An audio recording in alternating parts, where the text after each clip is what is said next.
worth of Klein Tools in 2023 looks like. Now, if you would have looked at this in 2022, it probably would have been maybe $400, $450, maybe more.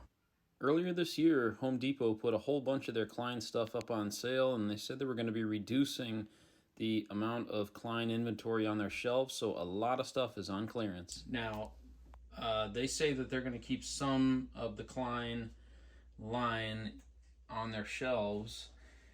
It looks like they're going to keep some of their multimeters and other electronic testing equipment, but it looks like they're getting rid of all the hand tools. All the hand tools and a lot of these other tools are on clearance, and they're on very good clearance prices, considering that Klein is generally regarded as a very high quality brand. A lot of their tools are USA made.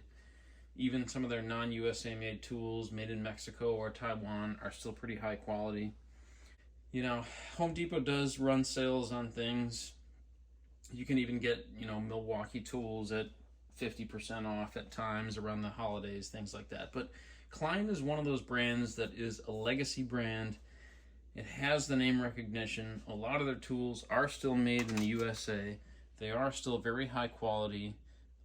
Anyone that trash talks them either is using one of their made in Mexico or made in China tools, or doesn't know what they're talking about. Klein is a quality brand. It's probably one of the top, I would say top 5 USA brands of hand tools, right up there with Channel Lock, Crescent. It's just one of the all-time best USA brands of tools. So here we go. Let's go through what we got, and I'll show you what $300 worth of Klein tools looks like. So first from the left here, we've got the cable cutter. That's made in the USA. This is the large version. I picked up the small version a few months ago. That's this here. This is good for making small cuts on small wires, but this is the big daddy, heavy duty one there. So next, we got one of their USA made lineman's pliers. This one's kind of fallen out of the package. I was thinking about saving this one and keeping it in the package, because I've got a couple other Klein linemen's, but being as the packaging is already coming apart, why don't I just go ahead and open it and enjoy that quality man on the pole goodness, made in the USA. Look at that. That laser etching is a little deeper too, so that's good that that won't just disappear after a few years of use. You can see the blades or the cutters just close perfectly together with a little gap in the jaws for working with wires. Just a classic Klein tool, and at about 40% off the normal price. Very happy to have it. Then you got the Klein alligator pliers, very similar to the Knipex.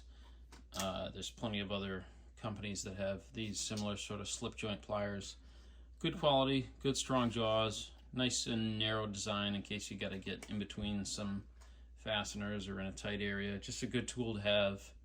Nice and easy to use, nothing special, very straightforward. Made in the USA, of course. Gotta have it. Next is their Pliers wrench. And this is a unique take on the Pliers wrench, because this Klein version has both the traditional Pliers wrench style, and it also has a reversible jaw to be used on pipe. So why don't we cut this open and see what's so special about it.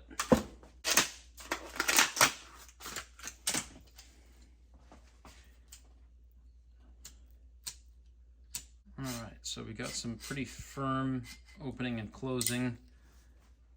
Nice, tight, firm adjustments. This push button thing here, very good quality. Very similar to the Knipex. It's got your measurements on there, so you can choose what size of pipe or fastener you want to work on. Yeah, this is a quality tool. I mean, generally speaking, when you try to accomplish two things in one, you're almost certainly gonna fall short of one. So, you know, the Knipex pliers wrench is obviously the gold standard, and you know, if you got a moving jaw, detachable jaw, is it going to be the highest quality? Is it going to be the equivalent quality to the Knipex? I don't know. The verdict might be out on this. I've heard some negative reviews about it, that it's not quite as good as the Knipex, but let's see if we can reverse this jaw here and see how that looks.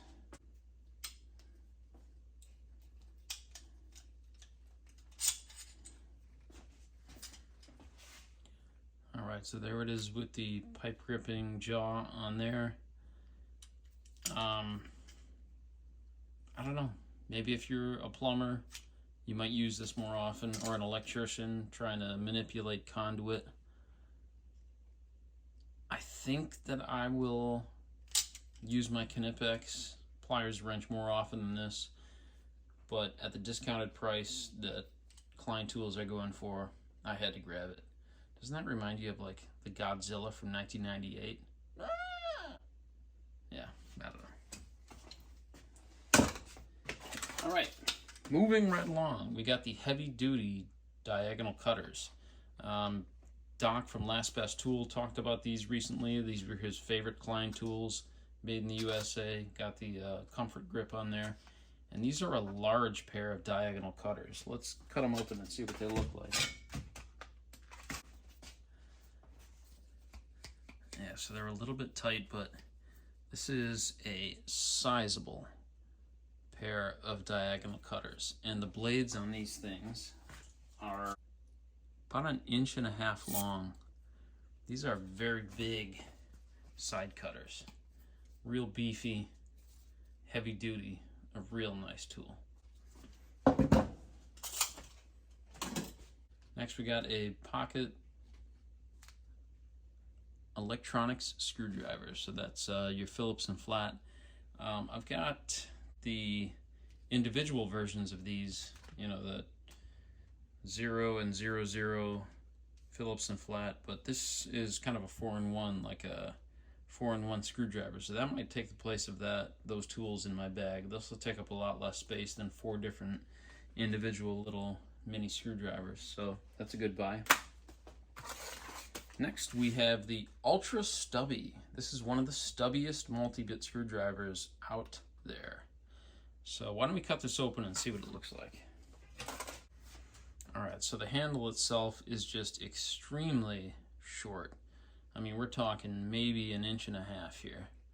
And the grip is about 1 inch wide. Just really good for getting into tight areas.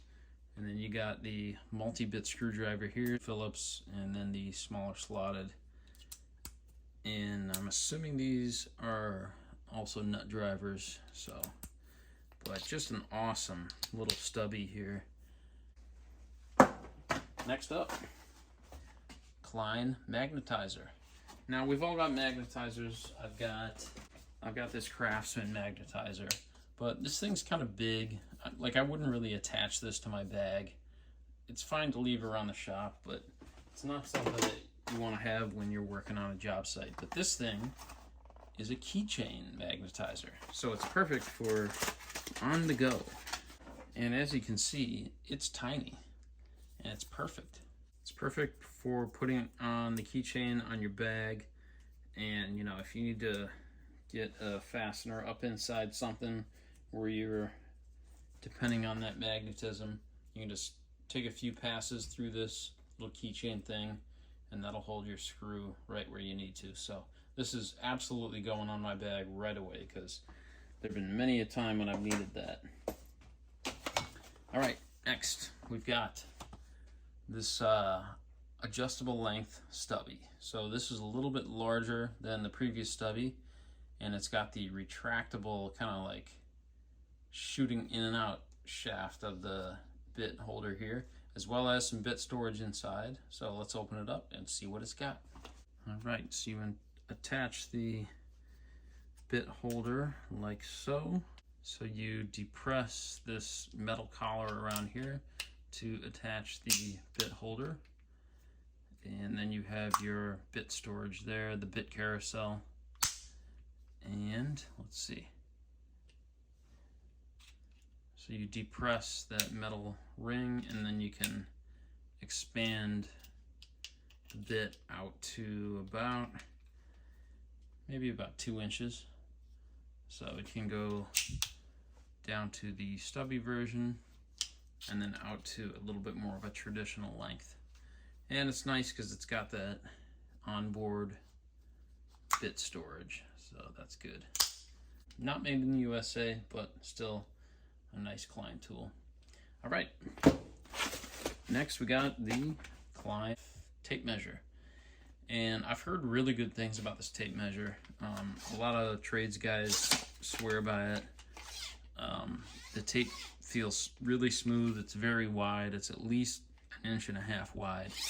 It is made in China, but it is seemingly a high quality tape. And these days, really, you can't get very many USA made tapes or European made tape. It's pretty much all made in China for whatever reason. I don't know why, but 13-foot standout, a nice strong tape measure, nice case, so that's going in the bag for sure. But then we got some smaller needle nose pliers made in the USA. And one thing I noticed about these was there was quite a bit of difference in the manufacturing quality on the shelf. When I was looking to pick these up, I noticed that that some of them did not have a balanced cut on either side of the pliers. Some of them were cut like really narrow on one side and like fatter on the other. So I had to kind of go through a couple pairs to get one that was cut evenly on both sides of the plier. And I will tell you right now that these are very tight. These are going to need some loosening, but just a good solid USA made needle nose. That'll find its place somewhere. All right, next we got the blade interchangeable utility knife, kind of a hawk bill, pretty straightforward. It's nice that it's got the interchangeable blade because once it dulls out, you can change that one there. A regular like fixed blade hawk bill, it's kind of hard to sharpen because of the angle of the knife. It's not like a traditional knife, so it's good to have one that you can change the blade out on. Magnetic wristband. This might seem gimmicky, but this actually is something that I've been really looking forward to purchasing, because sometimes when you just need some extra fasteners right there on your wrist or on your belt buckle, it's super helpful, especially when you're on a ladder or you're in a tight spot. It's got these neodymium magnets. It's just a nice, helpful thing to have. 6-inch hole saw. If you get this from Milwaukee or from Diablo, I don't know, they're like $60 or whatever. This was almost half that. I do have to put in some recessed lighting for a client here coming up in the next month or two. And it's nice to get a 6-inch hole saw for about half the price of what I would have paid if I'd have bought it with another company. And last but not least, we got the Klein gel knee pads. And I've been in the market for a new pair of knee pads for a while. I've been using the Husky, like all fabric, just cheap, whatever, throwaway ones. I went and bought their plastic, like gray plastic, harder surface ones. They're totally uncomfortable. These look like they really have some nice gel in them. Double strapped, so I'm thinking these are going to be a lot more comfortable. So anyway, looking forward to getting those on. So anyway, that's what $300 worth of Klein Tools looks like. I'm super happy to have gotten all these deals. I've basically bought everything in the line that I would have hoped to. This is a very rare opportunity to get these tools on a discounted price, because normally Klein, they don't really discount these tools, because again, it's like one of those top tier companies that everybody recognizes as good quality. So very happy to get this. Definitely a lot of these tools are going to go straight into use, everyday use. Anyway, thanks for watching, and we'll see you next time.